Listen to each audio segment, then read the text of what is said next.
main है आमर समुद्र पतन तापमान यही समय आपणकर दक्षिण पश्चिम मनसून भाव चली जाए आकाश मेघमुक्त थाए जहाँफल सूर्य किरण प्रभाव अधिक पड़े सूर्य किरण प्रभाव पृथ्वी पृष्ठ पड़ा मैंने जलभाग भी पड़ुची जलटा हिट है स्थलभागटा हिट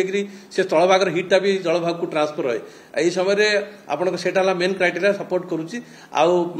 बंगोपसागर यही समय टेम्परेचर फेवरेबल रहे जदि कौन कारण घूर्णिबल सृष्टि है से घूर्णिबलटा लघुचाप होकर धीरे धीरे घनीभूत होता है जहाँफल कि अक्टोबर मास कारण आपंकर जदिव मार्च मासरू टेम्परेचर बढ़े कारण टेम्परेचर एक्सट्रीम कंडीशन आसे अक्टोबर मासरे कारण जलर टेम्परेचर होल्डिंग कैपेसिटी अधिक अच्छी स्थलभाग जल्दी गरम हुए जल्दी ठंडा हुए किंतु जलभाग